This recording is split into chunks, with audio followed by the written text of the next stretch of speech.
Salut, c'est Ned et je suis sur Côté Backstage. Ce soir, je suis au bar et Ned est né il y a 4 ans maintenant en fait. C'est un premier projet en fait pop-folk sur lequel j'avais travaillé avec mon premier groupe. Un projet de musique en fait anglo-saxonne à base de folk. Et ensuite j'ai évolué vers de la pop électro en fait et j'ai commencé à écrire en français.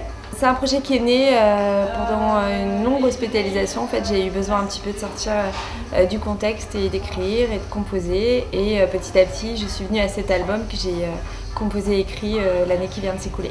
Déjà, je suis très à cheval sur tout ce qui est acoustique, beaucoup de guitare. Je suis très sensible justement aux accords, au picking, ce genre de choses en fait qui vont me bouleverser. Et il est aussi très anglo-saxon, beaucoup d'influences anglo-saxonnes, avec des riffs, un petit peu de rock aussi, j'écoute beaucoup de rock. C'est en tout cas quelque chose qui va groover et quelque chose qui va permettre aussi d'être en termes de réalisation assez moderne, mais sur lesquels on va toujours avoir des basiques comme la guitare acoustique. Alors Venise, c'est un single qui raconte un vrai week-end que j'ai fait en amoureux en fait, un week-end de 3 jours. Au sein duquel justement on a été dans un bal pendant le carnaval justement de Venise. Je l'avais jamais fait en fait, donc j'avais vraiment super envie de voir un petit peu comment ça se passait. Donc on avait vraiment loué avec mon homme des costumes, on a été là-bas, on s'est promené. Mais ça parle aussi de la solitude amoureuse et du sentiment parfois quand on se dispute, quand on n'est pas d'accord, qu'on peut ressentir. Donc c'est un peu un titre à deux faces, comme justement un carnaval quand on met un masque. Oui, tout à fait. Il y a un clip qui sortira d'ailleurs avec l'album et le deuxième single qui s'appelle Docile, qui est d'ailleurs le titre de l'album. C'est un clip qui se veut en fait empreint justement de charme. Dans ce titre, on parle beaucoup d'amour, on parle beaucoup aussi de domination, mais en tout cas de sensualité. Et c'est un titre qui se veut justement plein de sensualité, plein de douceur, et qu'on a tourné en fait pas loin de Peschici en fait chez Madame Arthur. Alors l'écriture elle s'est passée relativement simplement parce que j'écris toute seule, mais ça veut pas dire que je fais tout rapidement. J'ai écrit ça pendant 7-8 mois. J'ai travaillé avec Guillaume Soulan qui est de chez Because Music en fait sur la composition. Moi j'ai composé toute seule mes mélodies ou en tout cas au ukulélé et un petit peu à la guitare aussi. Et ensuite j'ai travaillé avec Guillaume Soulan sur les réalisations, sur la prod définitive. Ça nous a pris à peu près entre 7 et 9 mois. Ouais, tout à fait. Ouais. Looking, c'est terminé. Mais Looking, c'est une super belle histoire qui m'a aussi fait naître et qui m'a amenée à ce que je suis aujourd'hui, c'est-à-dire une artiste, je pense, accomplie, parce qu'avec Looking, et notamment les musiciens avec qui j'étais à l'époque, j'ai énormément appris, j'ai tout débuté avec eux, donc je leur serai toujours reconnaissant.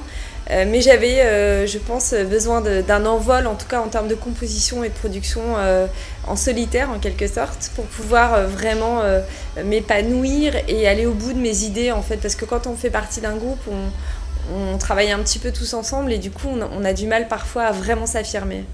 Alors c'est pas avant, je suis toujours journaliste, je travaille sur plusieurs chaînes télé à côté.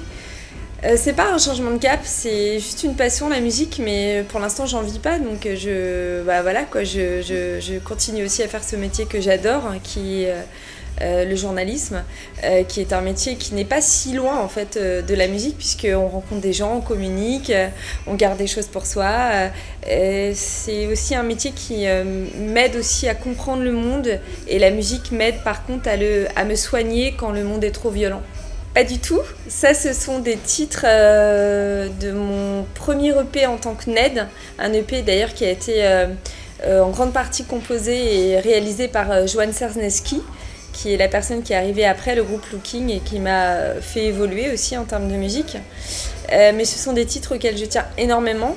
J'ai pas encore fait de clip d'ailleurs sur Les garçons et les filles, qui est un titre je pense magnifique sur lequel je reviendrai assez rapidement. Là je suis passée à autre chose en fait avec Guillaume, mais ces titres là sont importants parce qu'ils m'ont aidé à opérer ma mutation en quelque sorte. Parce que je peux plus jouer de guitare, en tout cas j'avais commencé à apprendre à composer et à jouer à la guitare, et moi j'ai eu une maladie qui fait que je suis un peu handicapée du bras gauche, donc du coup Je peux pas jouer plus de 10 minutes, un quart d'heure, donc c'est assez terrible parce que je suis très frustrée. Du coup, le ukulélé, c'est un petit peu le bon milieu en fait, parce qu'il n'y a pas beaucoup de cordes, ça me fatigue moins, le manche est moins long, et du coup, je peux jouer plus longtemps et composer plus facilement. Ah, d'accord. Alors, c'est le moment où je fais un appel en direct. Ouais, j'adorerais travailler avec Julien Doré. Mais vraiment énormément. J'adore son côté fou en fait et j'aime beaucoup sa voix. Et je suis en train en ce moment d'essayer de soudoyer une personne pour faire un duo parce qu'en fait j'ai besoin d'avoir un vrai coup de cœur en termes de voix, de vibrer vraiment. Et j'ai pas trouvé jusqu'à aujourd'hui cette personne-là, mais j'ai bon espoir. Alors j'ai déjà beaucoup tourné en fait cette année. J'ai fait une bonne dizaine de salles, le Réservoir, les Trois Baudets, la Dame de Canton. Donc voilà, donc là je me calme un petit peu parce que j'ai quand même pas mal joué et avec mes boys, mes musiciens, on va sûrement reprendre dès le printemps prochain pour la sortie de l'album évidemment. Ce soir, je suis au bar et N'hésite pas à t'abonner sur notre page Facebook Côté Backstage et lâche un petit pouce bleu.